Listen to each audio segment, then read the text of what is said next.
तेरा ही दिया मैंने, खाया है पिया है, तेरा शुक्रिया है, तेरा शुक्रिया। बस और कहीं चाहिए? सब कुछ उन्होंने दे रखा है और उनको हम कुछ दे नहीं सकते और वो हमसे कुछ चाहते भी नहीं। क्या चाहते हैं? बाबा लिखते हैं ना मानस में, हरि व्यापक सर्वत्र समाना, प्रेम ते प्रगट होई में जाना, राम ही केवल प्रेम प्यारा, जानी लेव सो जान निहारा। इसलिए संत लिखते हैं भाव का भूखा है वो, भाव ही बस सार है, और भाव से उसे भजे तो भव से बेड़ा पार है। और आगे क्या लिखते हैं? भाव वाले भक्त का भगवान के ऊपर भी भार है, भाव वाले भक्त का भगवान के ऊपर भी भार है, इसलिए धरातल पर होता उनका अवतार है। तो यहाँ बड़ा सुंदर सा भाव कहा गया है। और श्री शिव महापुराण कथा को सुनकर इतना जरूर समझना, हम उनको कुछ दे नहीं सकते और वो हमसे कुछ चाहते भी नहीं है। समर्पण का भाव। मंदिर में जाओ, थोड़ा गुनगुनाया करो, कुछ सुनाई दिया करो भाव से भगवान। तो यहाँ श्री शिव महापुराण कथा में क्रम में पूछा गया, शोणकादिक संत सूत जी से पूछते हैं कि भगवान के ऊपर शमी चढ़ाई जाती है, भगवान शिव के ऊपर आग, भगवान शिव को आग बड़ा प्रिय है। आग समझते हो? नहीं समझते? फूल कौन सा चढ़ता है शंकर जी के ऊपर? आकड़ा समझते हो? नहीं, वो गोल गोल फूल होते हैं, जो भी समझो बाप, जिसकी जड़ों में गणेश जी का वास होता है वही। तो पूछा क्यों चढ़ता है? तो संत जन यहाँ कहते हैं आग और शमी, इन दोनों का विवाह हुआ था और दोनों ही महाराज ऋषि की संतानें थी। एक समय दोनों पति पत्नी वन में भ्रमण करने गए। परम शिव भक्त थे, शिव जी के गुण गाते थे, शिव जी की भक्ति करते थे। अब जंगल में गए, एक संत का आश्रम दिखाई दिया। अब इन संत का रूप थोड़ा विचित्र था। अब इन दोनों पति पत्नी ने उन संत को देखकर उनकी हंसी उड़ाई महाराज।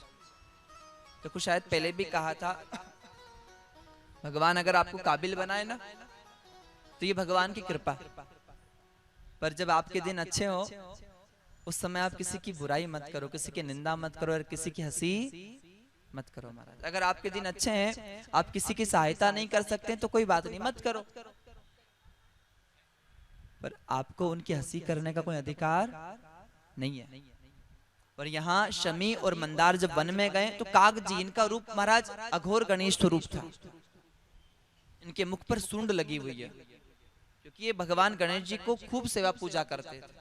और शास्त्रोक्त वेद कहता है कि इतना भगवान का चिंतन किया जाए, इतना भगवान का चिंतन किया जाए कि यह चरित जो गावई हरिपद पावई। उनका इतना स्मरण कर लो कि उनको बचते बचते वही हो जाओ। शमी और ये मंदार, मंदार का मतलब आग, मंदार के फूल या आग के फूल एक ही हैं। दोनों पति पत्नी वन में गए, संत को देखा। अच्छा देखा तो सम्मान करना था, पर इन्होंने अपमान किया, इन्होंने हंसी उड़ाई संत की। संत ने पहले अनदेखा कर दिया और अति हो गई। और जब अति हो जाती है तो फिर उसे दंड देना भी जरूरी हो जाता है। क्षमाशील हो रिपु समन। आप क्षमाशील हो बहुत अच्छी बात है, पर ज्यादा क्षमाशील होना भी दुनिया कायर समझने लगती है। क्यों जी? अर्जुन कह रहा था ना, नहीं ये तो मेरे भाई परिवार वाले। बोले अब तेरे भाई परिवार वाले दिख रहे हैं तुझे और तू इनको क्षमा करेगा। क्षमा शोभती उस भुजंग को जिसमें गरल हो, उस नाग को क्षमा शोभती है जिसमें जहर हो, दांत हो। उस नाग को क्षमा नहीं शोभती जिसमें जहर नहीं है, जिसमें दांत नहीं है। और सच्ची संसार में जीने के लिए शक्ति का प्रदर्शन करना जरूरी होता है। समय समय पर शक्ति का प्रदर्शन करना चाहिए। जो दुनिया ज्यादा सज्जन बनते हो ना तो दुनिया कायर समझने लगती है, अच्छा नहीं समझती। क्या समझती है? और सच्ची महाराज जो शक्तिवान होते हैं उनको कोई छेड़ता नहीं है, जो शस्त्रवान होते हैं उनको कोई छेड़ता। राम जी के मंदिर में जाओ, कभी भी धनुष बाण रखा है हाथ में? कहीं लड़ने जाना है क्या राम जी को? नहीं जाना है, पर रखा है। ये प्रतीक है। माँ दुर्गा के मंदिर में जाओगे, भगवती 18 भुजाधारी दुर्गा के 18 भुजाओं में शस्त्र हैं। माता जी से पूछोगे लड़ने जाना? नहीं जाना है, पर है। इसलिए महाराज बोलो भक्त और भगवान ने की। तो संत ने देखा कि ये अति कर रहे हैं, अब ये बोले ही जा रहे हैं, बोले ही जा रहे हैं, अब शब्द कहे जा रहे हैं। और जहां तक सुनना था वहां तक गुरुजी ने सुना। फिर देखा ये शिव भक्त होने के बाद भी संत का अपमान कर रहे हैं। तब संत ने क्रोध किया और शमी और मंदार दोनों को शाप दिया। तुम दोनों भले ही शिव भक्त हो, पर तुम दोनों ने संत का, साधु का अपमान किया है। जाओ, मैं तुम दोनों को शाप देता हूं कि तुम दोनों जड़ बन जाओगे। महाराज जड़ का अर्थ है पेड़ बन जाओगे। अब दोनों पेड़ बनने लगे, दोनों रोने लगे, भगवान शंकर जी हमारी रक्षा करो, हम रोज जल चढ़ाते हैं, सेवा करते हैं आपकी। क्यों जी? अब जल चढ़ा रहे हो वो बात अलग है, और कर्म कैसा कर रहे हो वो बात अलग है। दोनों चीज देखी जाती है। आप मंदिर में जाकर खूब सेवा पूजा कर रहे हो, महाराज खूब दानदार कर रहे हो, वहां जाकर बेईमानी कर रहे हो, ठगी कर रहे हो, नहीं। मन में हजारों छल और एक लोटा जल क्या होगा? क्यों जी? मन भी तो अच्छा होना चाहिए। तो भले ही चढ़ाओ, 1000 लोटा चढ़ा दो, पर मन में छल भरा है तो शंकर जी कहते का रेवा दे, क्षमा कर दे मारे। तो यहाँ शंकर जी आते, इनको श्राप से बचाते, पर इन्होंने मर्यादा तोड़ी है, उल्लंघन किया है। तो शंकर जी ने सोचा कि मेरे भक्त तो है, अब श्राप भी मिला है, तो ये दोनों पुकारने लगे, रोने लगे, शंकर भगवान मेरी रक्षा कीजिए, हम पर कृपा कीजिए। तो भगवान शिव महादेव श्री विनायक जी को भेजते हैं और विनायक जी का आगमन हुआ। श्री गणेश जी महाराज ने काग जी महाराज को, श्री संत को समझाया कि आप दोनों पर कृपा करिए, इनकी गलती थी पर इन पर कृपा कर दीजिए।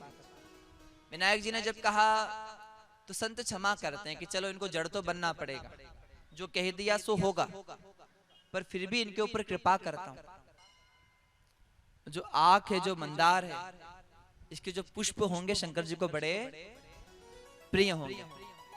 गणेश जी महाराज मंदार को समझाते हैं और कहते हैं कि तेरी जड़ में मेरा वास होगा।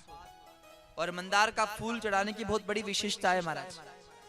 हजारों हजार यज्ञ करने जो फल मिलता है, वो फल शंकर भगवान के ऊपर एक मंदार का या आक का फूल चढ़ा देने से मिल जाता है। दूसरा शमी, शमी पर भगवान कृपा करते हैं और कहते हैं कि शमी की छाया में 68,000 तीर्थों का वास होगा।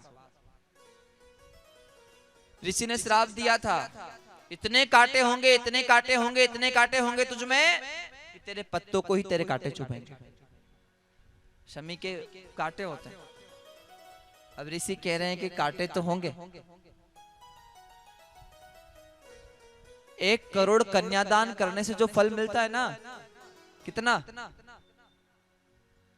1 करोड़ कन्यादान करने से जो फल मिलता है, वो फल शंकर जी के मंदिर में जाकर एक बेलपत्र चढ़ाने से मिल जाता है।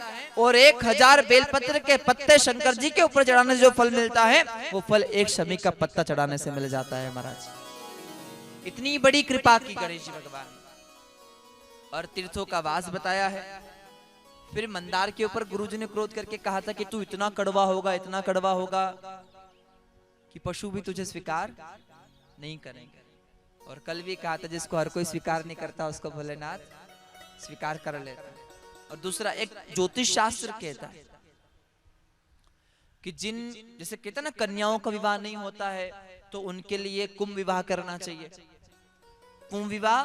दूसरा कहा गया है भगवान विष्णु की मूर्ति के साथ उनका विवाह कर देना चाहिए। या फिर तीसरा उपाय बताया गया है पीपल के पेड़ के साथ उनका विवाह करने से उनके विवाह के योग शीघ्र बनते हैं, ये ज्योतिष कहता है। वैसे ही जिस बालक का विवाह नहीं हो रहा है, उस बालक के विवाह के लिए अगर कोई उपाय करना चाहे तो ज्योतिष शास्त्र कहता है आक जो मंदार होता है, मंदार के पेड़ के साथ महाराज उस बालक का विवाह करना चाहिए। जो विधान होता है उस विधान के अनुसार तो ठाकुर कृपा होती, महादेव राजी होते हैं और उस विवाह में महाराज उस बालक के विवाह के योग भी शीघ्र बन जाते हैं। बोलो हर हर, जोर से कहो हर हर महादेव। तो इस प्रकार शमी और महाराज मंदार का भाव कहा गया है।